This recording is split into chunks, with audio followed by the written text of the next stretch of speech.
मुख्य स्टूडियो से बराह रास्त आज के प्रोग्राम में मुख्तलिफ मौज़ूआत यानी टॉप 5 पर सबसे पहले हमारी नजर रहेगी वो खबरें जो मुख्तलिफ सोशल मीडिया प्लेटफॉर्म्स पर सबसे ज़्यादा देखी और पढ़ी जाती हैं और टेलीविजन स्क्रीन पर तो आप हमें देखते और अपना तज्जिया या जो आपके मन की बात है वो हमारे साथ शेयर ज़रूर करते हैं, मगर उसके साथ साथ मौजूदा सूरत हाल पर इन 5 खबरों के अलावा हमारी नजर रहती है, ब्रीफली डिस्कस करते हैं। आगे चलकर जरूर अपने मेहमानों के पास भी चलेंगे और आपको बताएंगे कि आज जम्मू कश्मीर के अंदर जो सियासी सरगर्मियां इस वक्त उरूज पर हैं उस ताल्लुक से गुफ्तगू करेंगे। थोड़ी देर में आगे चलकर अपडेट्स भी आपको देने हैं। उससे पहले 5 खबरें आपके सामने टॉप 5 में रहेंगी और ये वो 5 खबरें हैं जो आज सबसे ज्यादा सुर्खियों में है या जिन खबरों पर आपकी और तमाम दुनिया की सबसे ज्यादा नजर रहती है। तो टॉप 5 में पहली खबर मरकज के हवाले से, जहां पर वज़ीर ख़ारजा एस जयशंकर ने चीन के साथ अगरचे ताल्लुकात उस हिसाब के नहीं हैं जो 2019-20 में हुआ करते थे, मगर इसके बावजूद भी मुलाकातों का सिलसिला जारी है। चीनी हम मनसब वांग ही के साथ आस्ताना के अंदर वज़ीर ख़ारजा एस जयशंकर की मुलाकात हुई है। सरहदी अमूर पर तफसीली तबादला ख्याल हुआ। दोनों वज़ीर ख़ारजा ने शंघाई ताउन तंजीम या SCO के सालाना सरबराही इजलास के मौके पर यह मुलाकात की है। मशरक़ी लद्दाख में जारी सरहदी तनाज़े के दरमियान ये बातचीत हुई और माना जाता है कि इस मुलाकात के दौरान सरहदी तनाज़े पर भी बातचीत हुई।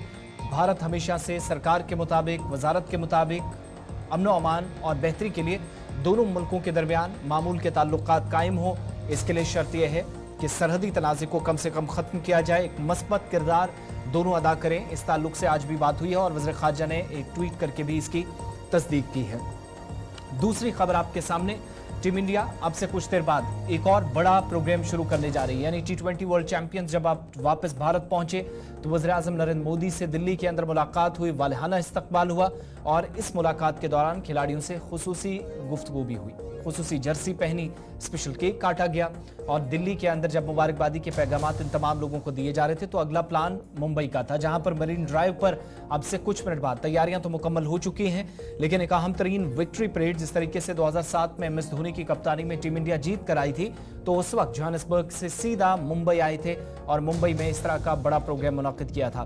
तो क्रिकेट वर्ल्ड कप जीतने पर मुबारकबाद भी दी जा रही है, साथ साथ वानखेड़े स्टेडियम में भी जहां पर खुली बस में ट्रॉफी के साथ फातेह जुलूस की क़यादत वज़ीर आज़म के इस मुलाकात वाले प्रोग्राम के बाद टीम इंडिया करेगी और क़यादत इसकी करने जा रहे हैं खुद टीम इंडिया के कप्तान रोहित शर्मा। तीसरी खबर, अमरनाथ यात्रा जारी है।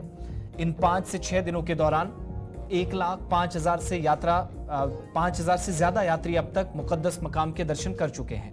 अमरनाथ गुफा के नजदीक एक यात्री का दिल का दौरा पड़ने की वजह से मौत भी हुई है और इस तरीके से महलूकीन की तादाद 5 तक पहुंच गई है, माफ कीजिएगा 3 तक रही है। और आज जो यात्री जिसको कहा जाता है कि महकमा सेहत और NDF के एहलकारों की जानिब से ऑक्सीजन लगाकर बालतल अस्पताल पहुंचाया गया, लेकिन तब तक इसने आखिरी सांस ली थी और दिल का दौरा पड़ने से ये तीसरी मौत है। 19 अगस्त तक यात्रा चलनी है। फिलहाल आज एक और काफिला 2000 से ज़ायद यात्रियों का 2 हिफाजती दस्तों की गाड़ियों के साथ रवाना किया गया जो वादी कश्मीर पहुंच गया है। चौथी खबर आपके सामने श्रीनगर की, जहां पर आज एक और तकरीब मुनक्किद हुई। हज़रत उमर फारूक रज़ियल्लाहु ताला अन्हु का उर्स पाक जो कि 4 जुलाई को आज मुनक्किद हुआ। दुनिया भर के साथ साथ वादी कश्मीर के अंदर भी आज तकरीबात का इनेकाद अमल में लाया गया और खुसूसी दुआया मजालिस का अहतमाम हुआ, ज़िक्र अज़कार हुआ। अक़ीदतमंदों ने नमाज ज़ोहर के बाद दरगाह हज़रत बल श्रीनगर में भी आज हुज़ूर अक़दस सल्लल्लाहु अलैहि वसल्लम के मुक़द्दस की दीदार भी किया और हर बरस की तरह इस बार भी ये प्रोग्राम पहले से तयशुदा प्लान के मुताबिक हुआ। जम्मू कश्मीर वक्फ बोर्ड की जानिब से इस सिलसिले में इंतजामात को पहले ही हतमी शक्ल दी गई थी। तकरीबात जारी हैं। दुआया मजलिस का अहतमाम वादी कश्मीर के खुतब जवार में हुआ और अमन आशनी, अमन, सलामती या खुशहाली के लिए दुआएं मांगी गई। पांचवी खबर जिस पर थोड़ी देर में हम बातचीत करेंगे क्योंकि बैक टू बैक मीटिंग्स हो रही है। नेशनल कॉन्फ्रेंस का इजलास अब से कुछ देर बाद खत्म होगा। चंद लम्हात में यह मीटिंग इख्ताम पजीर होगी। पार्टी सदर डॉक्टर फारूक अब्दुल्ला, उमर अब्दुल्ला मौजूद हैं। इधर दिल्ली के अंदर आज शाम जम्मू कश्मीर के जो सीनियर रहनुमा है वो दिल्ली में बीजेपी के हाईकमान के साथ मुलाकात कर रहे हैं। इधर पीडीपी की जानिब से बैक टू बैक मीटिंग्स के बाद अब चूंकि ज्वाइनिंग का सिलसिला भी शुरू हुआ है और वो आप कह सकते हैं कि सियासी दलबदली एक तरह से और इन तब्दीलियों के बीच कुछ अहम तरीन शख्सियात जो वापस अपनी पुरानी जमातों को ज्वाइन कर रहे हैं, ये कहते हुए कि उनकी घर वापसी हुई है। इस ताल्लुक से गुफ्तगू करेंगे। बहरहाल ये वो 5 खबरें थी जो आज सबसे ज्यादा सुर्खियों में। श्रीनगर के अंदर थोड़ी देर में इजलास खत्म होगा, उस जानिब भी चलेंगे और अपने मेहमानों का भी रुख करना है, उनकी भी आरा लेने की कोशिश करेंगे। शुरुआत इस अपडेट के साथ कि बैक टू बैक कुछ बड़ी डेवलपमेंट्स हो रही हैं। एक जहां पर नेशनल कॉन्फ्रेंस की जानिब से मौजूदा सियासी सरगर्मियों के बीच वो पीछे ना रहे, ये कोशिश जारी है। और श्रीनगर में इस वक्त इजलास जारी है। 2 दिन का इजलास था, थोड़ी देर बाद ये इजलास खत्म हो जाएगा। दूसरी जानिब नेशनल कॉन्फ्रेंस के इजलास के साथ दिल्ली में, जैसे मैंने टॉप 5 में बताया, कि मुलाकातें और तेज हुई हैं। और इन मुलाकातों के बीच दिल्ली के अंदर भारतीय जनता पार्टी का एक इजलास, जिसमें जम्मू कश्मीर की सूरत हाल पर तबादला ख्याल किया जाएगा। उसके बाद परसों यानी 6 तारीख को जम्मू कश्मीर के अंदर पार्टी सदर होंगे। बीजेपी की जानिब से यहां पर इजलास होगा। जम्मू कश्मीर के अंदर आगे का लाएमल तैयार किया जाएगा और पार्टी के कौमी सदर जेपी नड्डा, जो मरकजी वजीर सेहत भी इस वक्त हैं, वो जम्मू कश्मीर आ रहे हैं। और उससे पहले दिल्ली तमाम लीडरान को बुलाया गया। इधर पीडीपी की जानिब से भी आज श्रीनगर में तकरीब मुनक्कद हुई। साबिक रियासती वजीर, मारूफ ब्रॉडकास्टर, साबिक रुकने असेंबली पीपल्स डेमोक्रेटिक पार्टी में शामिल हो गए हैं सैयद बशारत बुखारी। उन्होंने गुलिस्तान न्यूज से बात की, उस जानिब भी चलेंगे और उसके बाद मेहमानों का भी मैं रुख करूंगा। तो ये बैक टू बैक इस वक्त सरगर्मियां हो रही हैं। और खबर ये है कि परसों कांग्रेस की जानिब से भी जम्मू के अंदर इजलास की तैयारियां हो रही हैं। दिल्ली के अंदर जो इन दिनों मुलाकातें हुई हैं, 1.5 हफ्ते के दौरान 2 मीटिंग्स हुई हैं। कांग्रेस के साबिक सदर और मौजूदा सदर वहां मौजूद थे।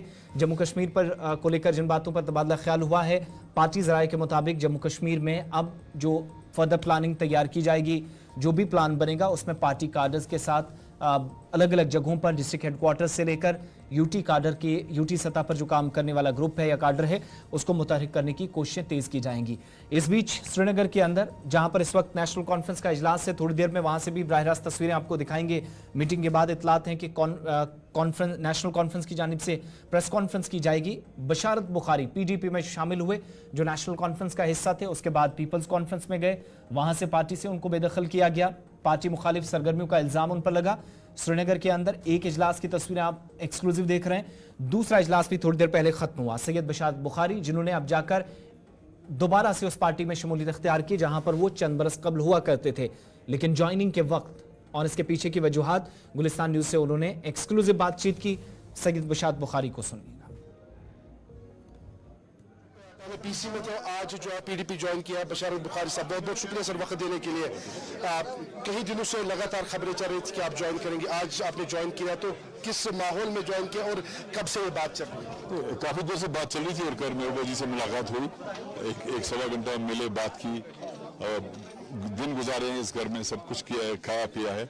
और फिर वहाँ पे ये तय पाया कि हम इकट्ठे चलेंगे। और मैंने कहा ना अभी कि हालांकि मैं इस हक में नहीं था कि इतना बड़ा मजमा हो, एक सिंपल सा प्रेस नोट आ जाए, लेकिन अब चूंकि ये भी जरूरी है, ऐलान हर चीज का जो भी आपके दिल में हो या आप दिल में सोचते हैं उसका ऐलान और इजहार जरूरी है।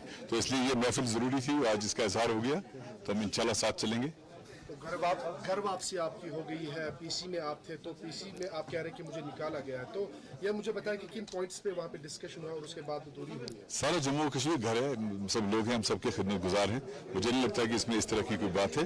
हाँ, ये देखा जाता है कि किस वक्त कौन सा बेटर प्लेटफॉर्म रहेगा, तो मुझे लगा कि ये सारा तजुर्बा लेके हम इधर आएंगे, यहाँ से शुरुआत की है, इंशाल्लाह इस रास्ते पर चलेंगे। 5 अगस्त 2019 के बाद सब कुछ बंद रहा और आपने जो है पार्टी को अलविदा किया है, और उसके बाद एक बार फिर से आप पार्टी का दामन थाम रहे, जो इलेक्शन की तैयारी की जा रही, तो किस तरीके की तैयारी होगी और कैसा माहौल आप देख रहे हैं, क्योंकि आपने इससे पहले भी यहाँ पे वक्त गुजारा है? मुझे लगता है रूटीन ही है होता है, क्योंकि आप जब आप पॉलिटिक्स में होते हैं, किसी पार्टी में होते हैं, या इवन आप इंडिपेंडेंट हो जाते हैं, आपके ये सबका पैमाना एक ही होता है। लोगों से मिलते हैं, ताल्लुकात बढ़ते हैं और लोगों को ये बताते हैं कि अगर वो कामयाब होते हैं तो क्या करेंगे।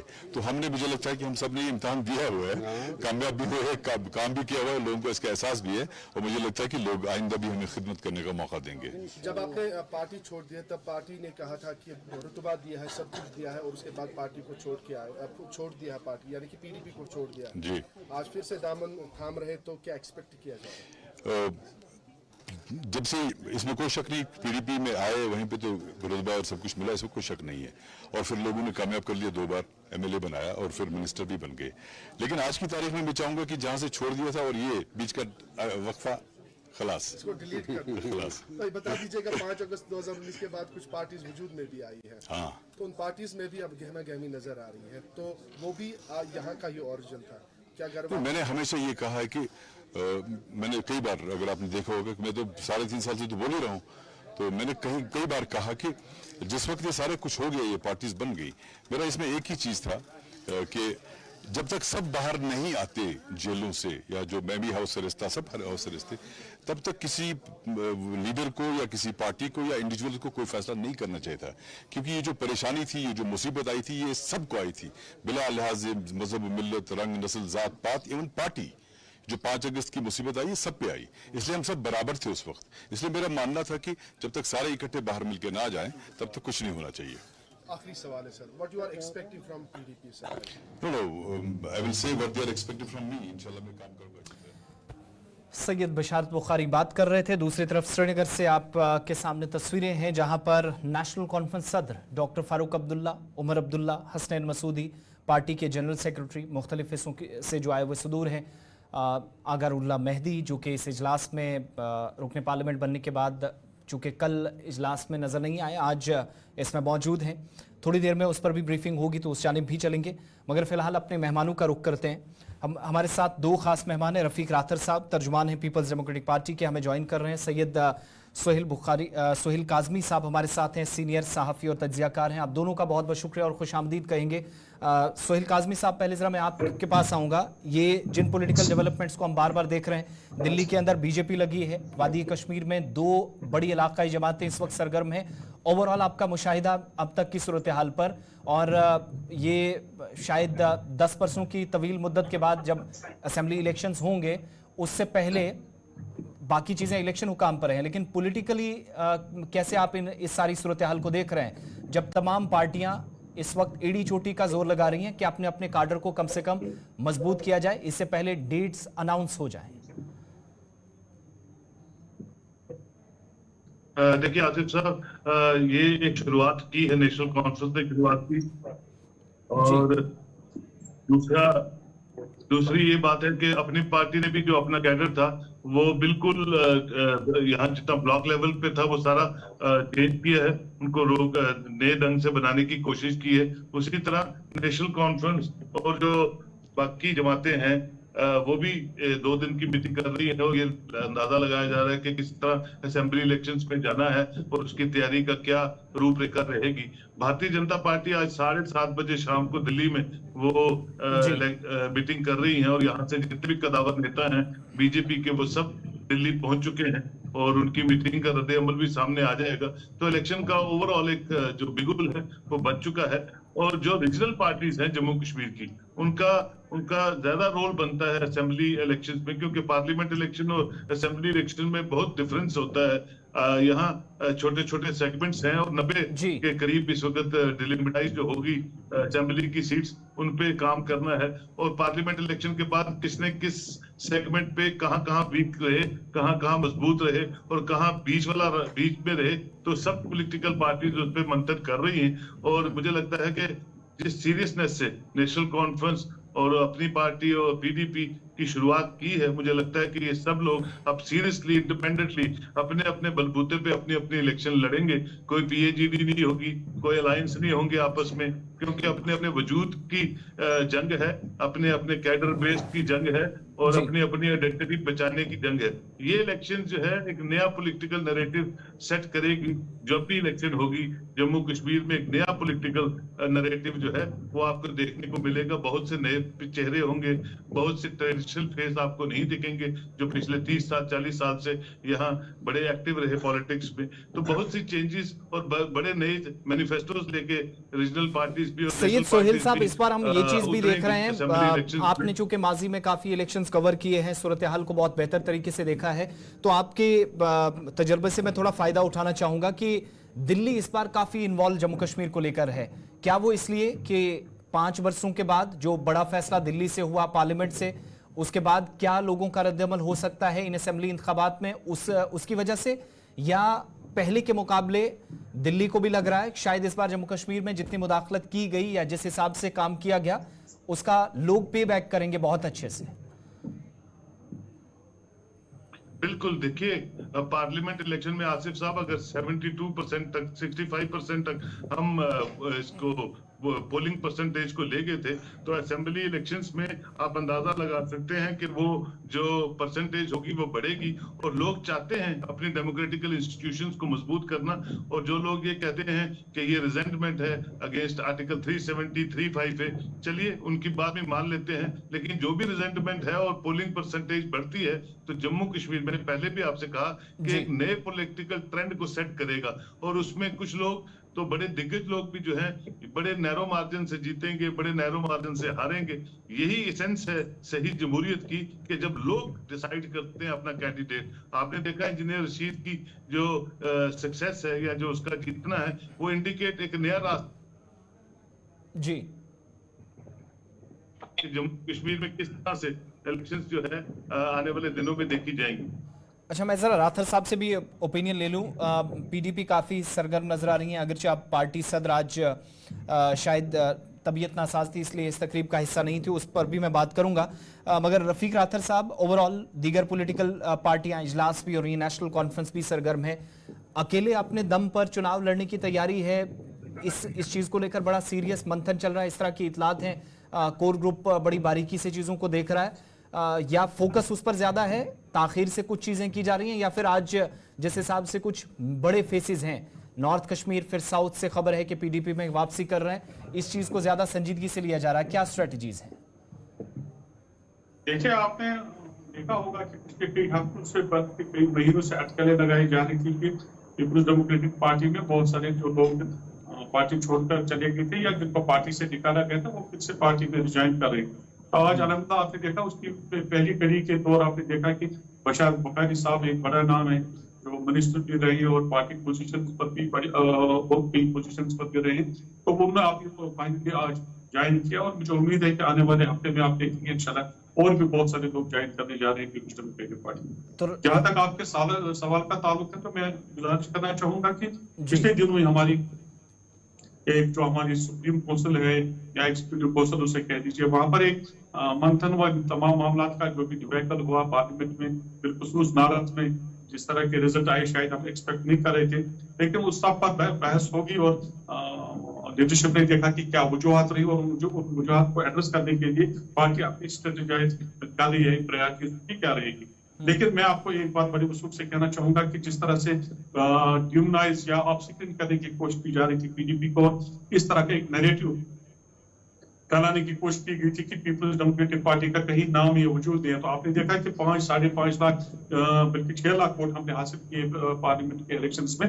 तो इसलिए आपका ये उन लोगों का जो ये नैरेटिव को बढ़ावा देने की कोशिश कर रहे थे और उनको ये मेरे ख्याल में जवाब मिला। आज ये तो लगी रहती है इलेक्शन में, लेकिन मैं आपको बड़े इत्मीनान से कहना चाहूंगा और बड़ी वसूख से कहना चाहूंगा कि पीपल्स डेमोक्रेटिक पार्टी एक फोर्स है टू बी रेकन्ड विद और हमारा कैडर मौजूद है। रफीक राठौर साहब, हमें याद है 2019-20 में जब बहुत सारे लोग, जब मरकज से एक बड़ा फैसला हुआ, मुश्किल सूरत हाल थी बहुत सारी शायद सियासी जमातों के लिए, तो मैक्सिमम लोग आपको छोड़कर चले गए और कुछ लोगों ने, जिनमें अल्ताफ बुखारी साहब भी थे, वो कह रहे थे कि हमें निकाला गया पार्टी से। अब ये जिन लोगों को वापस लाया जा रहा है, ये वो अपनी मर्जी से आ रहे हैं या पार्टी डिसाइड कर रही है? ग्रुप आपकी जो मुशावरत कमेटी का जो हिस्सा है वो लोग डिसाइड कर रहे हैं किसको लाना है किसको नहीं, किसने 5 वर्षों में क्या किया है, हमारे खिलाफ कितनी चीजें की गई हैं, उस चीज को इस बार बेस बनाया जा रहा है? या फिर तमाम लोगों को खुले दिल से कहा रहा है आप आइए वापस, हमने दरवाजा खुला रखा है? नहीं, जाहिर सी बात है कि जब लोग आपसे राब्ता करेंगे तभी आप उनके मामलात और मसाइल पर बातचीत करेंगे। अब जिन लोगों ने पार्टी से या पार्टी की लीडरशिप से राब्ता किया है, तो पार्टी लीडरशिप बैठकर उन मामलात को देखती है, प्लस माइनस को देखकर, और ये देखने की कोशिश की जा रही है कि किसके आने से पार्टी को फायदा मिलेगा और कौन लीडर ऐसा है जिसने पार्टी को नुकसान पहुंचाई। बेशक जब आप इस तरह के फैसले लेंगे तो वो ये क्राइटेरिया रहता है कि किस लीडर की वजह से पार्टी को नुकसान पहुंचा और किस लीडर ने पार्टी को के मुतल्लिक क्या किस तरह की बदगुमानी फैलाई है। तो ये जरूर ये फैक्टर्स ये कंसिडर किए जाते हैं। लेकिन एक बात यह है कि खुशाइंदा बात यह है कि जो लोग चले गए और अगर जो वापस आना चाहते हैं तो आप देखिए 5 साल के बाद वो रियलाइज कर रहे हैं कि पीपल्स डेमोक्रेटिक पार्टी का कैडर मौजूद है, पीपल्स डेमोक्रेटिक पार्टी एक मजबूत पार्टी है, तभी लोग आएंगे ना। अगर यहाँ पर एक कमजोर घर होगा, कमजोर पार्टी होगी, तो कौन इस कमजोर नाव में आने की कोशिश करेगा, इस किश्ती में कौन आने की कोशिश करेगा? तो जाहिर सी बात है वो बड़े। ठीक है, मैं सोहेल साहब से भी एक जरा इस पर कमेंट ले लेता हूं। बशारत बुखारी साहब, सोहेल साहब एक बड़ा नाम है, मारूफ ब्रॉडकास्टर हैं, फॉर्मर स्टेट मिनिस्टर हैं, और शुरुआत उनकी पीडीपी से हुई थी जब मरहूम मुफ्ती साहब थे। तो अब आज वो कह रहे हैं कि मैं मेरे करियर की या घर से जहां मैं निकला हूं मैं वहां वापस आ गया हूं, घर वापसी कह लीजिए इनडायरेक्टली। किस तरीके से आप उनके इस मूव को देखते हैं? बाज लोगों का तासुर ये है, या जो तासुर दिया जा रहा है सोशल मीडिया पर, मैक्सिमम लोग जो अपनी राय इस तरीके से रखते हैं कि शायद बड़े लोग या बड़े फेसेस वो अगर वापस अपने पुराने घरों में जाना चाह रहे हैं तो शायद इस वक्त मुश्किलात नए लोगों के लिए पैदा हो सकती हैं, जो यूथ आगे आना चाह रहे हैं, पार्टियों का हिस्सा है, तवील मुद्दत से पार्टियों में काम कर रहे हैं, लेकिन लास्ट पे वही हो रहा है कि बड़े लोगों को और पुराने लोगों को प्रायोरिटीज दी जा रही हैं। तो ऑन ग्राउंड कहीं ऐसा तो नहीं है कि बशारत साहब के वापस आने से शायद पार्टी को नुकसान भी हो सकता है, कुछ लोग नाराज भी हो सकते हैं? आप मुझसे पूछ रहे हैं? बिल्कुल आप ठीक। सोहेल साहब से मैं आऊंगा। जी, हाँ, देखिए मैं आपको बताना चाहूंगा। एक मिनट, मैंने सोहेल साहब से किया था, उसके बाद मैं आपके पास आ रहा हूँ। सोहेल साहब आप। ओके। देखिए, बशारत बुखारी हमारे दोस्त हैं, हमारे भाई हैं, लेकिन जो पीडीपी के गठन के वक्त वो पीडीपी का हिस्सा थे और पीडीपी ने बहुत उनको दिया, मिनिस्टर बनाया, 2 बार कैंडिडेचर दिया, 2 बार जीते भी वो, और जो भरोसा और जो एतमाद मुफ्ती साहब उन पे करते थे।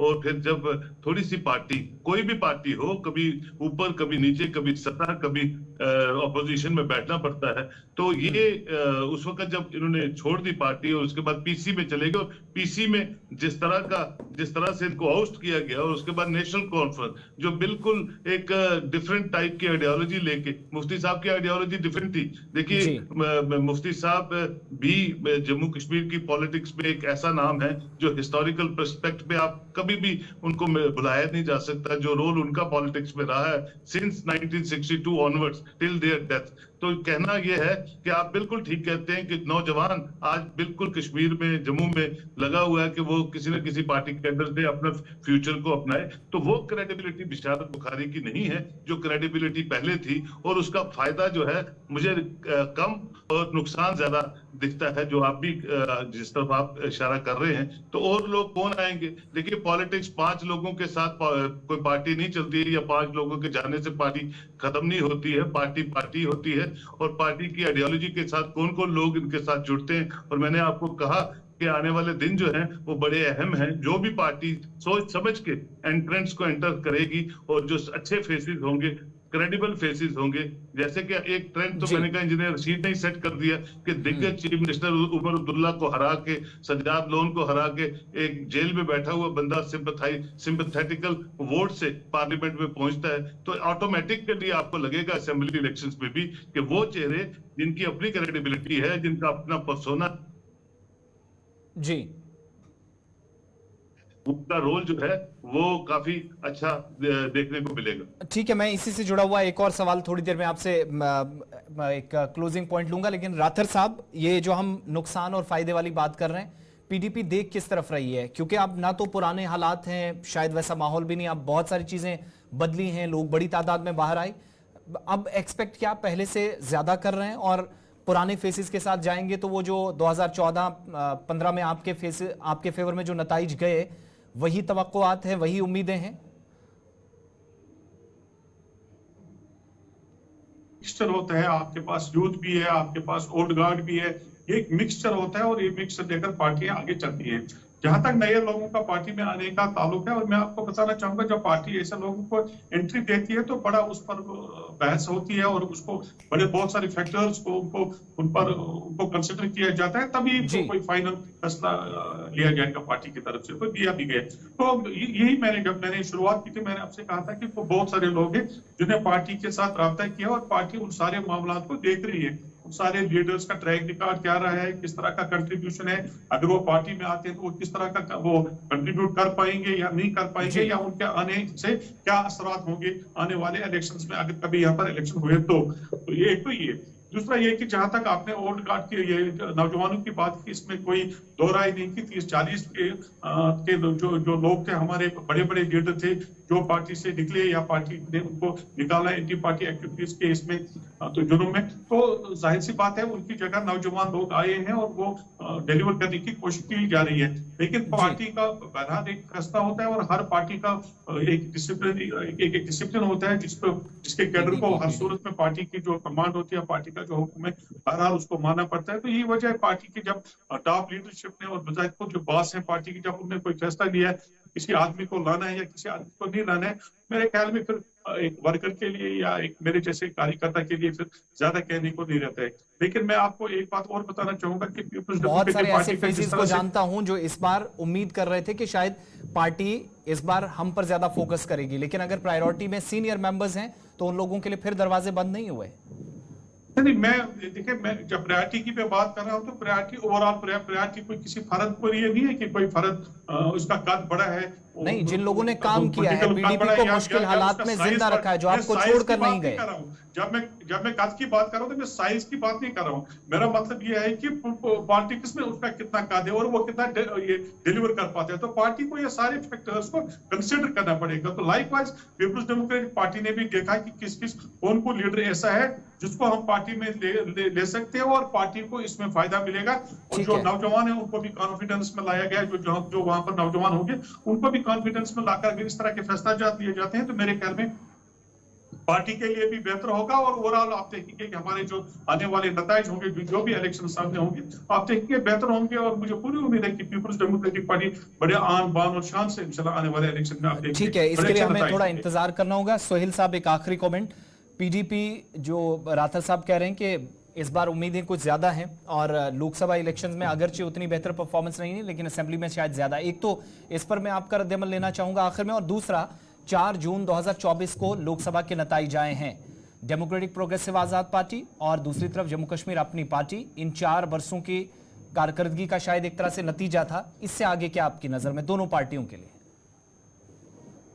देखिए, पहली बात तो यह है कि पीडीपी पार्टी को टाइम नहीं मिला पार्लियामेंट इलेक्शन में, क्योंकि उमर अब्दुल्ला सैबोटाज कर गया महबूबा जी को, पहली बात तो उसका जो फर्क है। फिर भी महबूबा जी ने कोशिश की और बहुत मेहनत की कि अपनी पार्लियामेंट्री कॉन्स्टिट्यूंसी और जो बारामूला कॉन्स्टिट्यूंसी पे कैंपेन करने की। चलिए, हार जीत लगी रहती है, लेकिन सैबोटाज नेशनल कॉन्फ्रेंस ने पीडीपी को किया, एक बात। दूसरी बात है जो आप कह रहे हैं नताइज, ये कहते हैं अपनी पार्टी और डीपीएपी जिसमें आजाद साहब उनके सरबराह हैं। आजाद साहब ने डे 1 से इंजीनियर रशीद को सपोर्ट करने की बात की ही, अपने कैडर को भी कहा, और इंजीनियर रशीद जीत गए और उनके पास कोई कैंडिडेट्स नहीं थे। पहले उन्होंने अपना डायलेमा रखा कि वो खुद इलेक्शन लड़ रहे हैं और बाद में वो विड्रॉ करके, तो एक तो उनका वो जनाधार नहीं बन पाया जो वो जनाधार उनका कांग्रेस में था या जो बाकी जो उनकी लीडरशिप में कमांड थी। एक बात। दूसरी बात है अपनी पार्टी भी इतने सालों मेहनत करने के बाद फिर भी लोगों में वो पॉपुलैरिटी का ग्राफ नहीं बना पाई जो एक पीडीपी ने छोटी सी अपनी, जब इनकी शुरुआत हुई थी